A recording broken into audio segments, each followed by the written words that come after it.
வணக்கம் welcome to study படி. இன்னைக்கு நம்ம சைனா ஹாங்காங் பற்றி டிஸ்கஸ் பண்ண போகிறோம். சைனா எதுக்கு ஹாங்காங்கை பிரிட்டன்கிட்ட கொடுத்தாங்க, பிரிட்டன் ஹாங்காங் திருப்பி சைனாட்ட கொடுத்துட்டாங்களா இல்லையா, ரெண்டு பேருக்கும் ஏன் அடிக்கடி ப்ராப்ளம் வருது, இதை பற்றி நம்ம இன்னைக்கு டிஸ்கஸ் பண்ணுவோம். நம்ம பியூட்டிஃபுல் இந்தியா, சைனா இங்கே தான் இருக்கும் ஹாங்காங். ஹாங்காங் வந்து ஒரு எக்கனாமிக்கலி டெவலப்டு ஏரியா. இது ஃபினான்ஷியல் ஹப். இங்கே நிறைய போர்ட்ஸ் கூட இருக்குது. சைனாக்கும் பிரிட்டனுக்கும் 18th சென்ச்சுரியிலே ட்ரேடிங் ஸ்டார்ட் ஆச்சு. சைனா வந்து பிரிட்டனுக்கு நிறைய பொருட்களை எக்ஸ்போர்ட் பண்ணுவாங்க. அதில் போர்ஸ்லின், சில்க், ஸ்பைசஸ், டீலாம் எக்ஸ்போர்ட் பண்ணுவாங்க. பிரிட்டன் மக்கள் வந்து டீயை ரொம்ப விரும்புவாங்க. அது வந்து இதுக்கு அடிக்டே ஆகிட்டாங்க. ஸோ பிரிட்டன் வந்து சைனாக்கு பே பண்ணலாம் சில்வரில் தான் பே பண்ணுவாங்க. ஸோ அவங்க ரொம்ப டீ இம்போர்ட் பண்ணுறதுனால அவங்க கஜானாலாம் காலியாச்சு. பிரிட்டன் வந்து அதிகம் வந்து சைனாட்டேருந்து இம்போர்ட் பண்ணுவாங்க. எக்ஸ்போர்ட் பண்ணுறது சைனாக்கு வந்து ரொம்ப கம்மி. இதனால ட்ரேட் டெஃபிசிட் ஆச்சு. ஸோ ஒரு கண்ட்ரி வந்து இம்போர்ட் நிறையா பண்ணிட்டு எக்ஸ்போர்ட் கம்மியாக பண்ணாங்கன்னா அந்த கண்ட்ரிக்கு ட்ரேட் டெஃபிசிட் இருக்கும். அதேமாரி யூஎஸ்ஏ சைனாக்கு இப்போ ட்ரேட் வார் வந்தது காரணமே யூஎஸ்ஏ சொன்னாங்க அவங்களுக்கு ட்ரேட் டெஃபிசிட் இருக்குன்னு. சைனாவோட மக்கள் பிரிட்டன் ப்ராடக்டை எதுவும் வந்து விரும்ப மாட்டாங்க. அதிகம் விரும்பினது வந்து ஓபியம் தான். ஓபியம் வந்து ஒரு போதைப் பொருள், ட்ரக்கு. இது வந்து பிரிட்டன் என்ன பண்ணாங்கன்னா இந்தியாவில் வந்து ப்ரொடியூஸ் பண்ண ஆரம்பித்தாங்க. இந்தியாவில் விவசாயத்தில் சொன்னாங்க நீங்கள் இதை விவசாயம் பண்ணுங்கன்னு சொன்னாங்க. ஸோ இந்தியாவில் விவசாயம் பண்ணிட்டு பிரிட்டன் வந்து இதை வந்து சைனாக்கு எக்ஸ்போர்ட் பண்ண ஆரம்பித்தாங்க. ஸோ இந்தியா வந்து விவசாயம் பண்ணதுனால இந்தியா மக்களுக்கு சாப்பாடு எல்லாமே போச்சு. ஸோ பிரிட்டனுக்கு வந்து அதிகம் ப்ராஃபிட் வந்து சைனாக்கு எக்ஸ்போர்ட் ஓபியம் பண்ணதுனால தான் அதிகம் ப்ராஃபிட் கிடைக்க ஆரம்பிச்சுது. சைனாவில் வந்து ஓபியம் விற்கிறதோ ட்ரேட் பண்ணுறதோ வந்து ஒரு இல்லீகல். இது வந்து சட்டவிரோதம். இதனால் அங்குள்ள மக்கள்லாம் என்ன ஆச்சுன்னா அடிக்ட் ஆகிட்டாங்க. ஓபியம் சாப்பிட்டு அந்த ட்ரக் அடிக்ட் ஆகிட்டாங்க. ஸோ அதனால அவங்க பொருளாதாரம்லாம் ரொம்ப வீக் ஆச்சு. சைனா மக்கள் வந்து ரொம்ப யூஸ் பண்ண ஆரம்பிச்சிட்டாங்க ஓபியமை. இதனால் பிரிட்டனுக்கு நிறைய ப்ராஃபிட் ஆச்சு, சைனாக்கு ரொம்ப நஷ்டமாச்சு. சைனா வந்து அதிகம் சில்வர் இப்போ பிரிட்டனுக்கு பே பண்ண ஆரம்பிச்சிட்டாங்க. ஸோ நியர்லி 1880 வந்து 6500 டன்ஸ் கிட்ட சைனாவோட மக்கள் ஓபியம் கன்சியூம் பண்ண ஆரம்பிச்சிட்டாங்க. சைனா எவ்வளோ சொல்லி பார்த்தாங்க பிரிட்டன்ட்டு, நீங்கள் வந்து இங்கே ஓபியம் விற்காதீங்க, இதனால் எங்களுக்கு மக்கள்லாம் ரொம்ப அடிக்ட் ஆகிறாங்க, எங்கள் பொருளாதாரம் தான் ரொம்ப வீக் ஆகுது. ஆனால் பிரிட்டன் அதையும் கேட்கல. அவங்க என்ன சொன்னாங்க, சைனாட்ட சொன்னாங்க நீங்கள் வந்து ட்ரேட் டிப்ளமேசி காட்ட மாட்டேங்கிறீங்க, ஃப்ரீ ட்ரேட் அலோவ் பண்ண மாட்டேங்கிறீங்க, ரொம்ப டேக்ஸ் சார்ஜ் பண்ணுறீங்க, இதெல்லாம் சொல்லிட்டு இருந்தாங்க. ஏன்னா பிரிட்டன் வந்து இந்த ஓபியம் சேலை விட்டு கொடுக்கறதுக்காக ரெடியாக இல்லை. ஏன்னா இதனால் அவங்களுக்கு ரொம்ப ப்ராஃபிட் கிடச்சிது. ஸோ இந்த காரணம் வச்சு ஃபர்ஸ்ட் ஓபியம் வார் நடந்தது 1839 1842 வரைக்கும். ஃபர்ஸ்ட் ஓபியம் வாரில் வந்து சைனா ரொம்ப மோசமாக தோத்துட்டாங்க. பிரிட்டன் வந்து என்ன பண்ணாங்கன்னா இதுக்கு ஒரு ஒப்பந்தம் சைன் பண்ணாங்க. ட்ரீட்டி ஆஃப் நான்கின் ஒப்பந்தம் சைன் பண்ணாங்க. இதில் வந்து பிரிட்டன் வந்து சைனாட்டேருந்து ஹாங்காங் கேட்டு வாங்கிட்டாங்க. ஸோ இந்த ட்ரீட்டி வந்து அன்ஈக்குவல் ட்ரீட்டின்னு சொல்லுவாங்க. ஏன்னா இது வந்து ஒரு சைனா வந்து ரொம்ப மோசமாக ட்ரீட் பண்ணாங்க. இந்த ட்ரீட்டியில் அவங்கள்ட்ட நஷ்டஈடுலாம் கேட்டாங்க. மோஸ்ட்லி சைனாக்கிட்ட வந்து அவ்வளோ வெப்பன்ஸ்லாம் இல்லை. பிரிட்டன்ட்டு அதிகமாக வெப்பன்ஸ் இருக்கிறதுனால இவங்க வந்து ஈஸியாக இந்த வாரை ஜெயிச்சிட்டாங்க.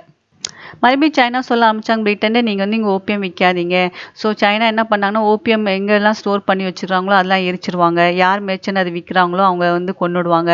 ஸோ இந்த விஷயம்லாம் நிறையா நடந்துட்டு இருந்துச்சு. ஸோ பிரிட்டன் வந்து இது கோவப்பட்டு என்ன பண்ணாங்கன்னா செகண்ட் ஓபியம் வார் நடந்தது 1856 60 வரைக்கும். இந்த வாட்டி பிரிட்டனோட ஃப்ரான்ஸும் சேர்ந்து சைனாவோட சண்டை போட்டாங்க. இந்த யுஎஸ்ஏ யுனைடெட் ஸ்டேட்டும் ரஷ்யா வந்து இந்த வார்னால அவங்களும் பயனடைஞ்சாங்க. செகண்ட் ஓபியம் வார்லேயும் வந்து சைனா ரொம்ப மோசமாக தோத்துட்டாங்க. ஸோ இதுமாரி தான் ஸ்டோர் பண்ணி வைப்பாங்க ஓபியத்தை. ஸோ இந்த வாரில் வந்து ஃப்ரான்ஸும் பிரிட்டிஷும் ரெண்டும் ஜெயிச்சிட்டாங்க. அவங்க மறுபடியும் ஒரு ஒப்பந்தம் சைன் பண்ணாங்க. அதுதான் ட்ரீட்டி ஆஃப் டென்சென் ஒப்பந்தம் சைன் பண்ணாங்க. இந்த ஒப்பந்தம் என்ன சொல்லியிருந்தாங்கன்னா சைனா வந்து நிறைய துறைமுகம் வந்து ஓப்பன் பண்ணும் ட்ரேடுக்காக. அதேமாரி ஃபாரின் ட்ராவல்ஸ்லாம் சைனா உள்ள இன்டீரியர் பார்ட் ஆஃப் சைனா வரதுக்கு அலோவ் பண்ணணும். கிறிஸ்டின் மிஷினரிஸ்லாம் அலோவ் பண்ணணும். அதேமாரி ஃப்ரீ ட்ரேட் அலோவ் பண்ணணும். கமர்ஷியல் ட்ரேடிங்லாம் நிறைய பெனிஃபிட் கொடுக்கணும், டேக்ஸ் கம்மியாக இருக்கணும்னு சொன்னாங்க. அதேமாரி ஃப்ரான்ஸும் பிரிட்டிஷ் வந்து சைனா கிட்ட நஷ்டஈடு கேட்டாங்க. அவங்க என்ன சொன்னாங்கன்னா சைனா வந்து பிரிட்டனுக்கு வந்து nearly 4 million taels of silver provide பண்ணும், ஃப்ரான்ஸ்க்கு வந்து 2 million taels of silver provide பண்ணணும்னு கேட்டு வாங்கிட்டாங்க.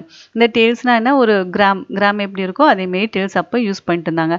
அதேமாரி ஓபியம் ட்ரேடை வந்து ஒரு லீகலைஸ் பண்ணணும், ஒரு சட்டம் விரோதம்னு சொல்லக்கூடாதுன்னு இந்த ஒப்பந்தத்தில் இதெல்லாம் டிசைட் பண்ணாங்க. பிரிட்டிஷ் வந்து ஹாங்காங்கை நியர்லி 156 இயர்ஸாக வச்சுருந்தாங்க. ஃபர்ஸ்ட் ஓபியம் வார் வந்து 3942 வரைக்கும் நடந்துச்சு. செகண்ட் ஓபியம் வார் வந்து 1856 60 வரைக்கும் நடந்துச்சு. 1898 என்ன ஆச்சுன்னா பிரிட்டிஷ் வந்து சைனாட்டேருந்து ஹாங்காங் வந்து 99 இயர்ஸ்க்கு லீஸ்க்காக வாங்கிட்டாங்க. அப்படின்னா அவங்க ஹாங்காங் வந்து சைனாக்கு வந்து 99 இயர்ஸ் யூஸ் பண்ணிட்டு 1997க்குலாம் திருப்பி கொடுக்குற மாரி அதேமாரி அவங்க திருப்பியும் கொடுத்துட்டாங்க. 1971 என்ன ஆச்சுன்னா சைனா வந்து யூஎன் மெம்பர் ஆயிட்டாங்க. 72லேருந்து தான் அவங்க வந்து ஒரு ஸ்ட்ரோக் பாயிண்ட் பண்ணாங்க. இது வந்து ரொம்ப கிளவராக அவங்க ஹேண்டில் பண்ணாங்க சைனா. அவங்க என்ன சொன்னாங்கன்னா இந்த யூஎன்ல ஹாங்காங் வந்து சைனாவோட ஒரு சோவரின் ரைட்டு, ஹாங்காங் வந்து அது பிரிட்டிஷோட காலனி கிடையாது அப்படின்னு சொல்லிட்டாங்க. அது யூஎன்ல அக்செப்டும் பண்ணிட்டாங்க. இப்போ வந்து ஹாங்காங் வந்து பிரிட்டனோட காலனியாக இருந்துச்சுன்னா அது வந்து தனி நாடாக இருந்திருக்கலாம். பட் வந்து அது இப்போ காலனியாக அது அக்செப்ட் பண்ணல. 1984 வந்து சீனோ பிரிட்டிஷ் ஜாயிண்ட் டிக்ளரேஷன் இருந்துச்சு. இதில் தான் ஒன் கண்ட்ரி டூ சிஸ்டம்னு இம்ப்ளிமெண்ட் பண்ணாங்க. இந்த இந்த ஒப்பந்தப்படி என்ன சொன்னாங்கன்னா 1997 வந்து ஹாங்காங் வந்து சைனாக்கு ஒப்படைச்சிட்ட அப்புறம் 50 இயர்ஸ் வரைக்கும் அப்படின்னா 2047 வரைக்கும் ஹாங்காங் வந்து ஒரு தனி ஆட்டோனாமி தான் இருக்குன்னு சொல்லியிருந்தாங்க. 1997 பிரிட்டன் வந்து சைனாக்கு ஹாங்காங் ஒப்படைக்கிறதுக்கு முன்னாடி 1984 சீனோ பிரிட்டிஷ் ஜாயிண்ட் டிக்ளரேஷன் இருந்துச்சு. ஸோ இதில் தான் ஒரு பேசிக் லா கொண்டு வந்தாங்க, ஒன் கண்ட்ரி டூ சிஸ்டம்னு. இந்த ஒப்பந்தம் வந்து பிரிட்டிஷ் பிரைம் மினிஸ்டர் மார்கரெட் தேச்சருக்கும் சைனாவோட லீடர் ஜியாங் நடுவில் நடந்துச்சு. ஸோ இதில் வந்து சைனா என்ன சொல்லியிருந்தாங்கன்னா இப்போ வந்து ஹாங்காங் வந்து ஒரு ஆட்டோனாமியா கண்ட்ரியாக இருக்கும், தனியாக அவங்க என்ன வேணால் பண்ணிக்கலாம், அவங்களுக்கு வந்து ஃப்ரீடம் ஆஃப் ஸ்பீச் இருக்கும், அவங்க என்ன வேணால் பேசலாம்னு ஒரு ஃப்ரீடம் கொடுத்துருந்தாங்க. ஆனால் சைனா வந்து ஃப்ரீடம் ஆஃப் ஸ்பீச் கிடையாது. அதேமாரி அசம்பிளி பண்ணிக்கலாம், அசம்பிளினா ஒரு இடத்துல கேதர் பண்ணலாம், ஏதாச்சும் ப்ரொடெஸ்ட் பண்ணணும், அதெல்லாம் பண்ணலாம்னு சொன்னாங்க. அந்த ஃப்ரீடம்லாம் ஹாங்காங் கொடுத்துருக்குன்னு சொன்னாங்க. ஆனால் சைனாவில் வந்து அந்த ஃப்ரீடம் கிடையாது. ஃப்ரீ ஆஃப் ப்ரெஸ் இருக்குது.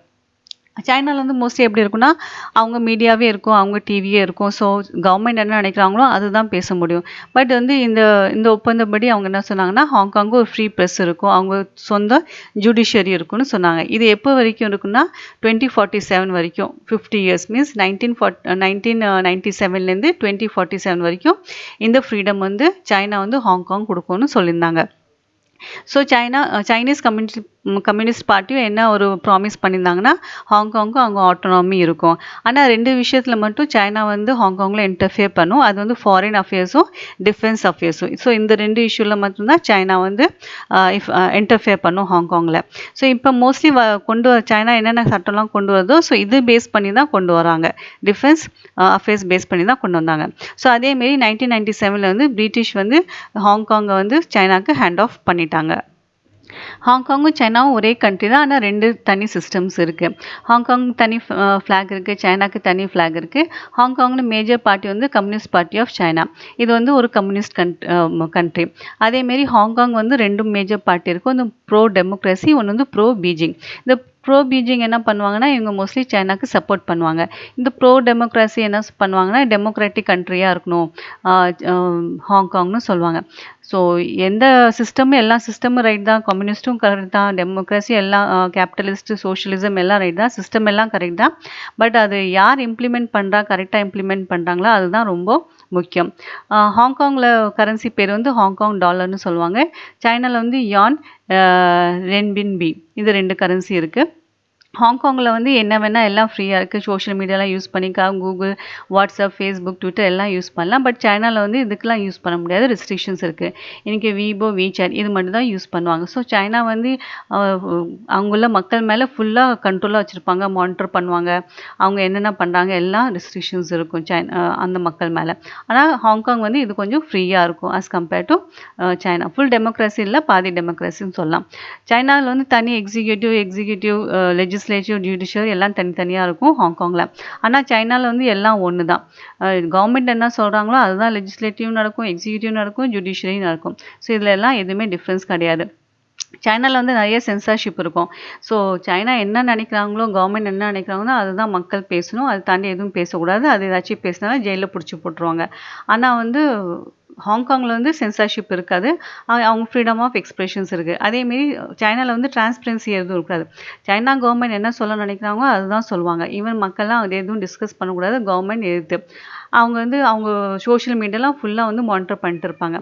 ஆனால் ஹாங்காங்கில் இந்த ஃப்ரீடம்லாம் ரொம்ப இருக்கும், டிரான்ஸ்பரன்சி இருக்கும், எல்லாம் மக்களுக்கெல்லாம் தெரியும் கவர்மெண்ட்டில் என்ன போயிட்டுருக்குன்னு. மோஸ்ட்லி சைனால ஏதாச்சும் போராட்டம் இருக்கு, கவர்மெண்ட்க்கு எதிர்த்து பேசுற மாரி, இது மாரிலாம் நியூஸ்லாம் எப்பயுமே கேட்டுற மாட்டோம். 1989ல வந்துட்டு ஒரு ப்ரொடெஸ்ட் நடந்துச்சு பீஜிங்ல. இதுதான் சொல்லுவோம் டெனன்மென் ஸ்கொயர் ப்ரொடெஸ்ட்னு சொல்லுவோம். இதுல ஏன் இந்த ஆர்ப்பாட்டம் நடந்தது சைனாலன்னா, இங்க உள்ள மக்கள் இங்க மோஸ்ட்லி வந்து யங்ஸ்டர்ஸ், காலேஜ் ஸ்டூடண்ட்ஸ்லாம் வந்து டெமோக்ரஸி வேணும்னு சொன்னாங்க சைனால. ஸோ இது மட்டும் ஒரு போராட்டம் நடந்துச்சு. அந்த சைனா வந்து எந்த அளவுக்கு என்ன எக்ஸ்ட்ரீம் வரைக்கும் போவாங்க, எந்த போராட்டம் வந்து அடக்கிறதுக்கு. ஸோ வந்து அவங்க மக்களே அடக்கிறதுக்கு வந்து அவங்கலாம் டேங்க்லாம் யூஸ் பண்ணாங்க. ஸோ அதில் வந்து நிறைய யங்ஸ்டர்ஸு, காலேஜ் ஸ்டூடெண்ட்ஸ்லாம் வந்து நிறைய பேர் செத்துட்டாங்க. ஸோ கவர்மெண்ட் வந்து இதை பற்றி வந்து அவங்க சைனாவில் வந்து புக்கில் எதுவுமே இருக்காது, யாரும் இதை பற்றிலாம் இன்சிடென்ட்ஸ் பற்றிலாம் பேசக்கூடாது. இது ஒரு ஃபேமஸான ஃபோட்டோ. அந்த இன்சிடென்ட்ஸ்க்கு அப்புறம் டேங்க்லாம் திருப்பி வரும்போது ஒரு யங்ஸ்டர் வந்து அந்த டேங்க் முன்னாடியே நின்னுட்டாங்க, அந்த விஷயத்த எதிர்ப்பு தெரிவிக்கிறதுக்காக. ஹாங்காங் மக்கள்லாம் அவங்க சைனாக்காரங்கன்னு சொல்ல விரும்ப மாட்டாங்க. ஸோ அந்த கிராஃப் வந்து குறைஞ்சிட்டே போச்சு. ஸோ யங்ஸ்டர்ஸ்லாம் அவங்க வந்து சுத்தமாக விரும்புறதில்ல அவங்க சைனான்னு சொல்கிறது. ஹாங்காங்கில் வந்து சைனாக்கு எதிராக நிறைய போராட்டம் நடந்தது. அதில் முக்கியமான வந்து ஒரு அம்ப்ரெல்லா மூவ்மெண்ட் நடந்தது 2014ல் நடந்தது. ஸோ இது ஏன் அம்ப்ரெல்லா மூவ்மெண்ட்னு சொன்னாங்களா, இந்த போராட்டத்தில் எல்லாம் அம்ப்ரெல்லா கொண்டு வந்தாங்க. ஏன் அம்ப்ரெல்லா கொண்டு வந்தாங்கன்னா, அங்கே உள்ள போலீஸ்லாம் வந்து டியர் கேஸ் யூஸ் பண்ணாங்க, பெப்பர் ஸ்ப்ரேலாம் யூஸ் பண்ணாங்க. ஸோ இது வந்து அவங்கள காப்பாற்றுக்காக அவங்க வந்து அம்ப்ரெல்லா கொண்டு வந்தாங்க.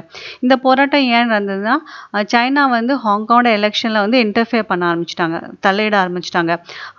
சைனா என்ன பண்ணாங்கன்னா, கேண்டிடேட் அவங்களே தான் செலக்ட் பண்ணுவாங்க. ஸோ அதுலேருந்து தான் ஹாங்காங் மக்கள் வந்து கேண்டிடேட்டை செலக்ட் பண்ணோம், ஓட் பண்ணோம். ஸோ அதுமாரி இருந்துச்சு. ஸோ அதனால் அவங்க மக்கள்லாம் ரொம்ப போராடினாங்க. ஏன்னா சைனா வந்து ஹாங்காங்கோட எலெக்ஷனில் தலையிடக்கூடாதுன்னு. ஹாங்காங்கில் வந்து ப்ரோ பீஜிங் பார்ட்டி தான் ரூல் பண்ணிட்டு இருக்காங்க. அவங்களோட ஹெட் வந்து கேரி லேம்.